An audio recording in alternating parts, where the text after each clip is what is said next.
Some towns have secrets. Some towns have monsters disguised as men. Hollow Creek was one of them. On the surface, it was just another quiet town tucked away in the South, where tradition ran deep and justice was anything but blind.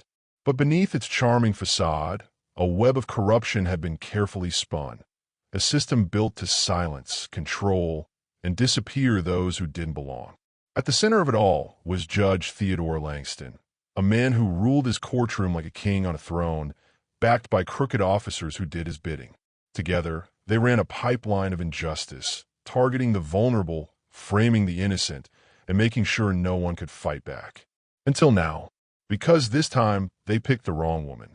When Olivia Carter, a composed and unassuming black woman, rolled into town, she was just another outsider to them. Someone to harass, frame, break. But Olivia wasn't just another victim.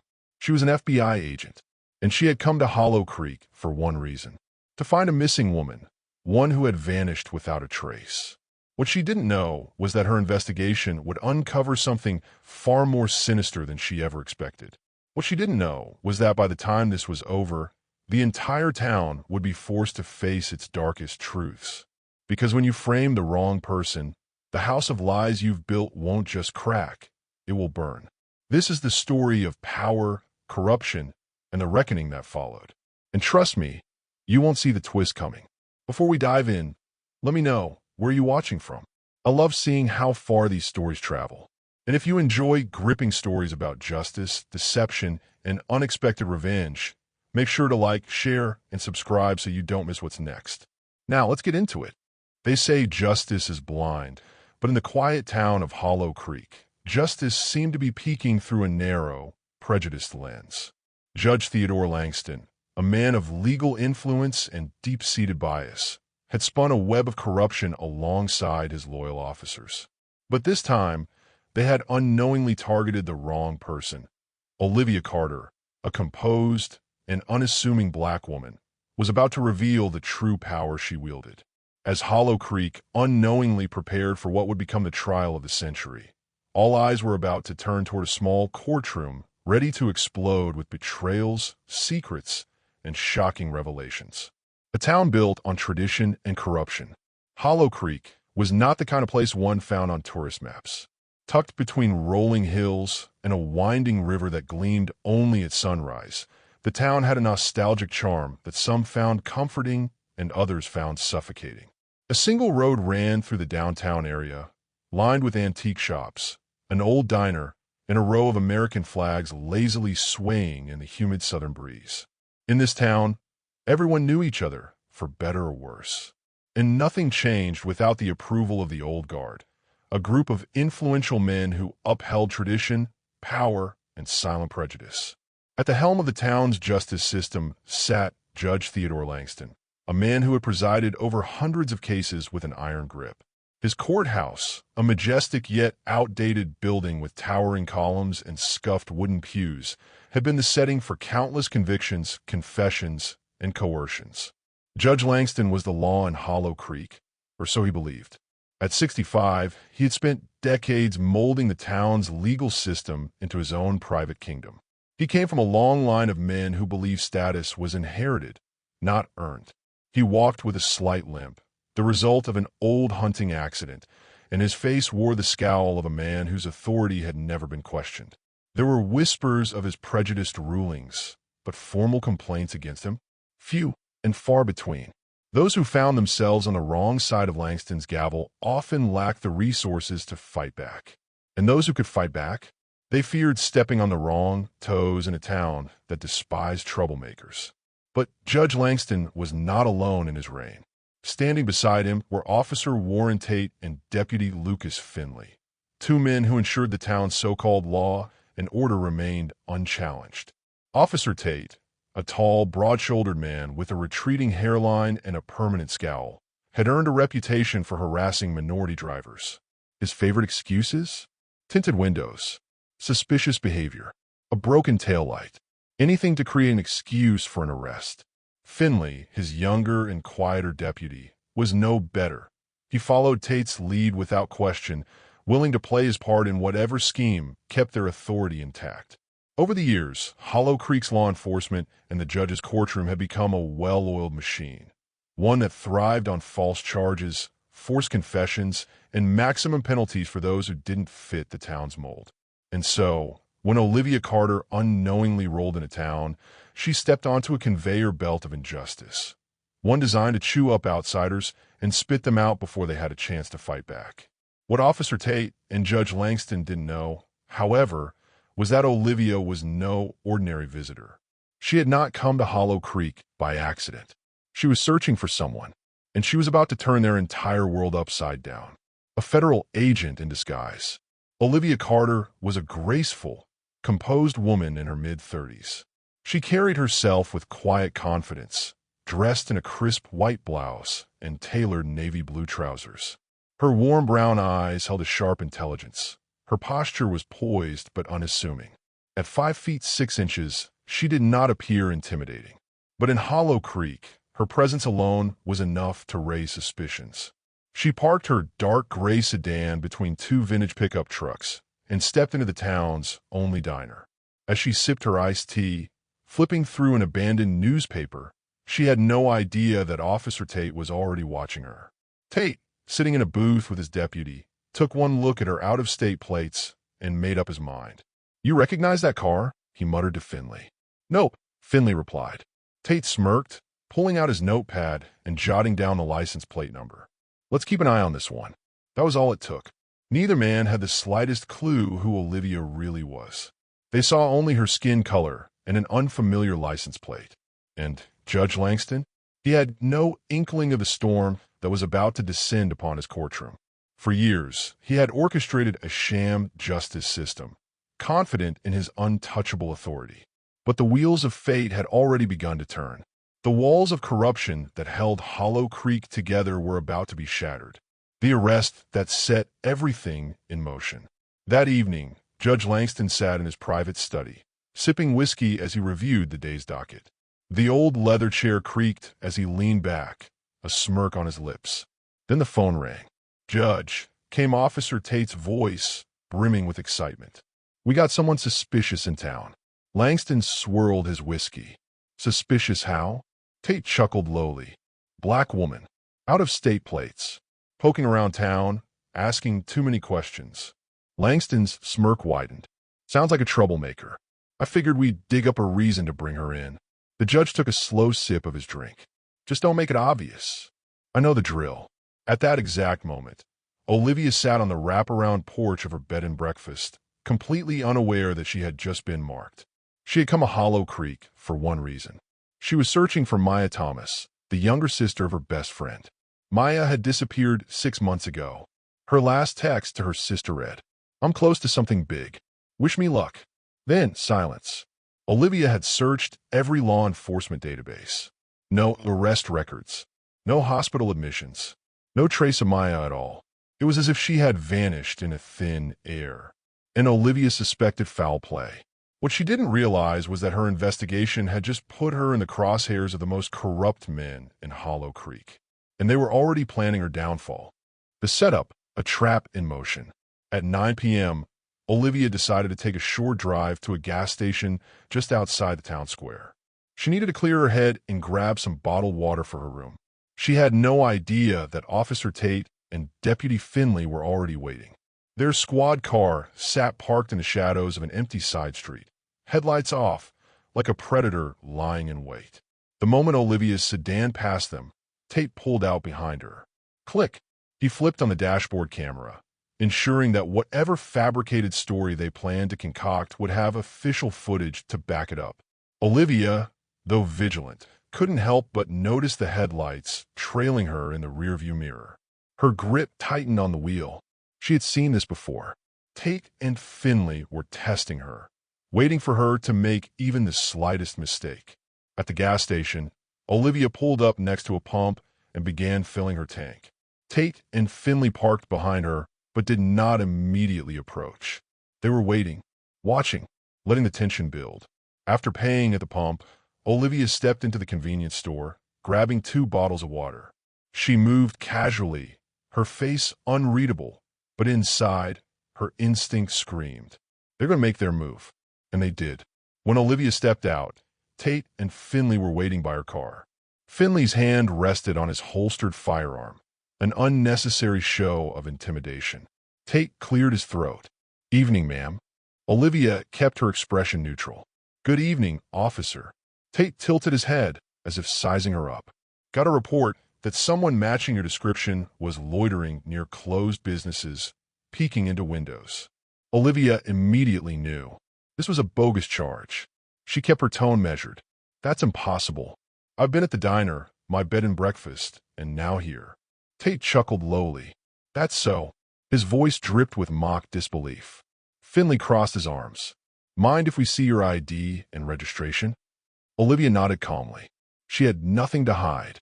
She handed over her driver's license, which read Olivia Carter, but did not indicate her true identity as a high-ranking FBI agent. She also provided her registration and insurance. Tate examined the documents slowly, as if they contained some hidden clue. "You're from Virginia?" he asked, ignoring the fact that her license already said so. "Yes." "What brings you to Hollow Creek?" Olivia smiled politely, deliberately keeping her answer vague. "Visiting a friend." Finley narrowed his eyes. "That friend got a name?" Olivia's expression didn't change. "I don't see how that's relevant." Tate's face hardened. "You refusing to answer a direct question from a law enforcement officer?" Olivia remained unfazed. "I've given you my identification, officer. If you suspect me of committing a crime, you're welcome to investigate properly. But I assure you, I've done nothing wrong." Tate's jaw clenched. And then, without warning, he yanked Olivia's arm behind her back. "You're under arrest," he sneered. "For what?" Olivia demanded. "Resisting an investigation." Finley stepped in, roughly grabbing her other wrist, locking the handcuffs too tightly. Tate leaned in, his breath reeking of stale coffee. "And I have a hunch you might have some narcotics on you," he added with a smirk. "We'll do a thorough search at the station." Olivia's heart pounded. This was beyond a setup. They were going to plant evidence. But she also knew they had just made the biggest mistake of their lives. She allowed herself to be taken in, because she wasn't done gathering evidence. And once she revealed who she truly was, these men would regret the day they ever crossed her path. The holding cell, gathering intel.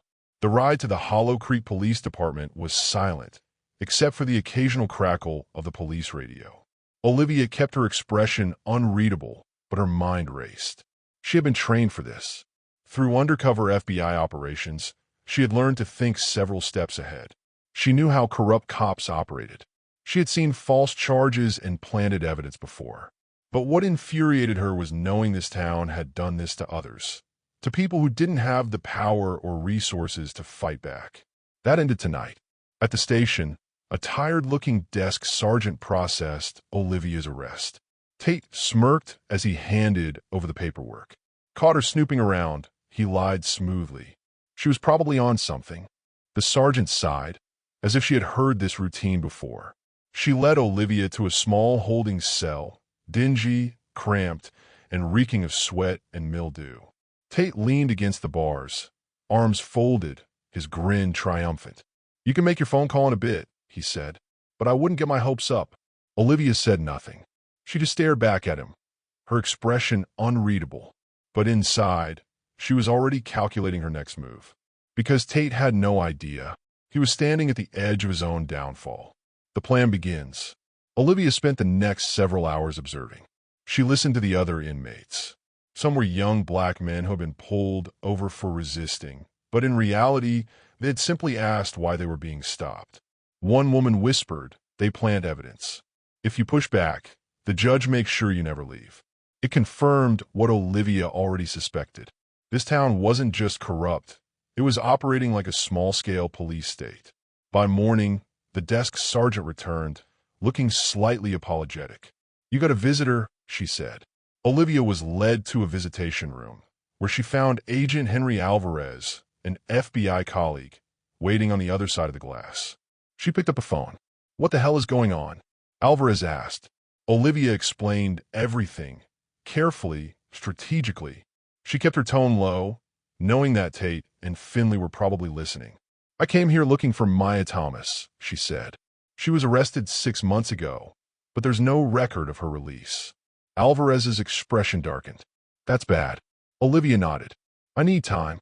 If we can get proof, if we can make them admit what they've done, we'll have enough to bring the whole system down. Alvarez exhaled sharply. All right, he said. I'll work on getting you out. But be careful, Olivia. These guys are dangerous when cornered. Olivia's smile was grim. I know. She was counting on it. Because when they panicked, they'd expose themselves even further. And once they realized who she truly was, there would be nowhere left to hide. The judge's game. As morning broke over Hollow Creek, the tension in the police station was palpable. Olivia Carter, an FBI agent undercover, sat quietly in her holding cell, waiting for the next move. She had one goal: to dismantle the corrupt system that had thrived unchecked in this town for decades. Officer Tate and Deputy Finley had no idea who they had arrested, but they were about to find out. And by then, it would be too late. At 8 a.m., the cell door creaked open. The desk sergeant, an older woman who seemed more exhausted than corrupt, gestured toward Olivia. Judge Langston wants to see you. Olivia stood, stretching her wrists. The handcuff marks still pressed against her skin. She had spent the entire night strategizing. Now it was time to push the next piece forward. The courtroom farce. Olivia was led through the dim hallways of the police station and into a small courtroom inside the courthouse. Judge Theodore Langston sat behind his high, wooden bench, dressed in a crisp suit. His expression was unreadable, but his cold blue eyes flickered with curiosity. To his right, Officer Tate and Deputy Finley stood, smug and self-satisfied. A few town officials had also gathered, sensing something unusual was happening. Olivia was forced to stand before the judge as the clerk read out her charges. Miss Olivia Carter, you are charged with loitering, resisting investigation, and suspected possession of narcotics. How do you plead? Olivia lifted her chin. Not guilty. Langston tilted his head, as if amused. And you'll need a lawyer, I presume? I wasn't given the chance to call one, Olivia said, her voice sharp. Langston's lips curled into a smirk. Well, seeing as you're not from around here, that might take some time. I suggest you consider a public defender. Olivia's stomach churned. She knew exactly what he was doing. A local public defender, likely someone handpicked by the judge, wouldn't fight for her. This was part of his game, dragging things out, making sure outsiders got buried in his corrupt system before they could fight back. That will be fine, Olivia said, feigning resignation. Langston pretended to glance over a few documents, but it was clear. This entire hearing was a performance. He slammed his gavel against the wooden bench. Bail is set at $5,000. If you can't make bail, you'll remain in county lockup until your trial. He glanced at his clerk's notes. 2 weeks from now. Olivia's jaw clenched. 2 weeks locked up? That was too long. She had to move faster. Understood, she said coolly. Langston stared at her, his gaze flickering with something like curiosity. There was something about this woman, something different. But he wasn't worried. Not yet. He had no idea who he was dealing with. The first move, contacting the FBI.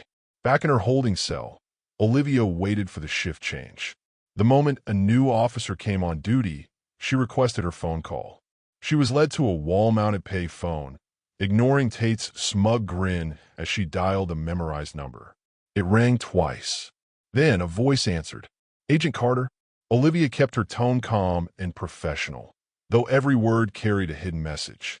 I was visiting an old friend in Hollow Creek, she said. Ran into some unexpected trouble. I need help. Immediately. The person on the other end, the FBI's Assistant Director Miriam Holtz, understood instantly. There was a pause. Then, Holtz's voice came sharp and decisive. We're on it. Click. Olivia hung up, masking her relief. Within a few hours, the FBI would have agents in position. But she wasn't done playing the game. She still needed to push Tate and Finley over the edge, baiting the corrupt cops. That evening, Olivia sat on the bench inside her cell, listening carefully. Tate and Finley were standing in the hallway, talking in hushed voices.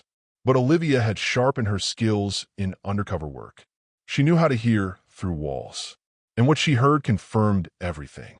Tate chuckled lowly. We should sprinkle a little something in her trunk, just to be safe. Olivia's stomach twisted. They were planning to plant evidence. Finley sounded uneasy. We sure about this? Tate scoffed. You saw the way she looked at us. She's up to something. Finley hesitated. Judge won't like it if it blows back on him. Tate huffed impatiently. The judge trusts us, and we've done this before. Olivia's pulse thundered. There it was. A confession. She needed just a little more. So she did something risky. She stepped toward the cell door and spoke loudly enough for them to hear. You know, she called out, I was wondering what happened to Maya Thomas. Silence. Then, footsteps approached. Tate's face appeared through the bars. His eyes were dangerous now. You'd better watch what you say, he warned. Olivia smiled coolly. Why is that? Officer, she said, baiting him further. I heard she was arrested 6 months ago, but never seen again. That's strange, don't you think? Finley looked uneasy, but Tate's expression darkened. She resisted arrest, he said flatly. We had to transfer her out of town. Really? Olivia pressed. To where? Tate shrugged exaggeratedly. None of your business. And then his voice dropped to a whisper. If you value your safety, you'll drop it. Olivia's heart raced. She had just recorded a direct threat. Tate had no idea that his words were now evidence against him. This was exactly what she needed. And by the time they realized it, they would be facing federal charges. The FBI moves in. Early the next morning, Olivia posted bail, courtesy of an FBI wire transfer. As she stepped out of the police station, she squinted at the bright morning light. She had spent 2 days inside the enemy's walls. But now, the war was about to begin.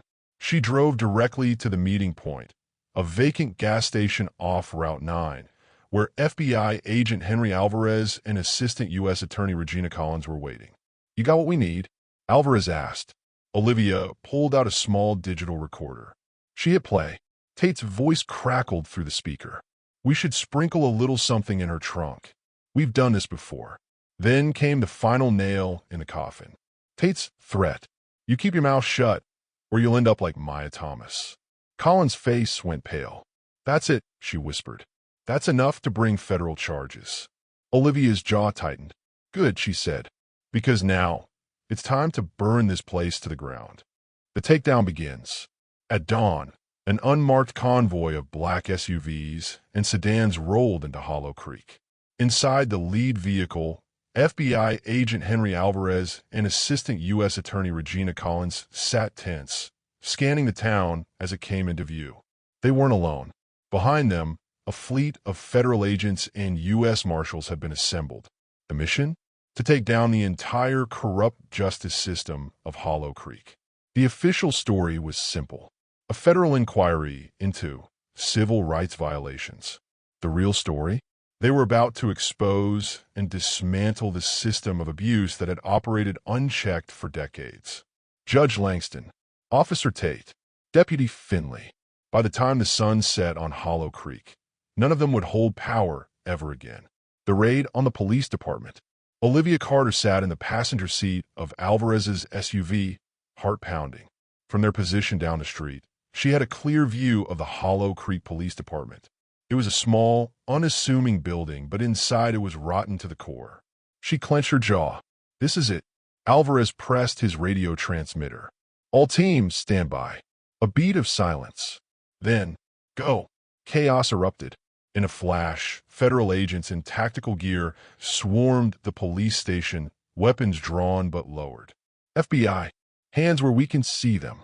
Officers inside jumped in shock, scrambling to respond. The desk sergeant, the same weary-looking woman who had processed Olivia's arrest, threw up her hands immediately. What the hell is this? One officer shouted, reaching for his sidearm. Don't even think about it, an agent barked, pointing his rifle directly at him. Officer Tate had just stepped out of his office, coffee in hand, when he froze. His face went pale as he took in the scene. He opened his mouth, but before he could even think of running, 2 agents tackled him to the ground. Get off me, Tate bellowed. What the hell is this? A U.S. Marshal yanked his arms behind his back and snapped handcuffs around his wrists. You're under federal arrest, the Marshal stated coolly. On multiple counts of civil rights violations, conspiracy, and obstruction of justice. Tate's breath hitched, and then his eyes snapped to Olivia. She stepped forward, her posture calm but deadly. Tate's expression shifted from anger to pure rage. "You," he snarled. "I knew you were up to something." Olivia tilted her head slightly, her gaze unreadable. "Yeah," she said simply, and then she smiled. "I was." Deputy Finley's betrayal. As Tate was hauled out of the station, another agent had cornered Deputy Lucas Finley in his office. The younger officer looked terrified. "I didn't do anything," Finley stammered, raising his hands. "That's not what the recordings say, Lucas," Olivia said as she stepped inside. Finley flinched at the use of his first name. Alvarez tossed a stack of documents onto the desk in front of him. "You can go down with Tate," he said, "or you could talk." Finley's eyes darted around the room, as if looking for an escape. But he had none, and he knew it. His shoulders slumped. What do you want to know?" he whispered. "The secret court files." At the same time the police station was being raided, another team of agents stormed the courthouse. Judge Theodore Langston had been in his chambers, sipping his usual morning tea, when the doors burst open. His eyes went wide as he rose to his feet. "What is the meaning of this?" he bellowed. A tall, no-nonsense federal agent stepped forward. "Judge Theodore Langston, we have a warrant to seize all court records and files related to closed-door proceedings." Langston's face darkened. "This is unacceptable," he hissed. "You have no right. We have every right." The agents began tearing through the office, pulling sealed court transcripts, hidden case files, and confidential rulings. Then, a breakthrough. An analyst uncovered a hidden folder in the courthouse database, disguised under property tax records. Inside, a sealed transcript of a secret hearing. The defendant's name? Maya Thomas. Olivia's breath hitched as she read the transcript. The charges were vague, mentioning national security concerns. But then, the final line made her blood run cold. Remanded to a secure facility for undisclosed reasons.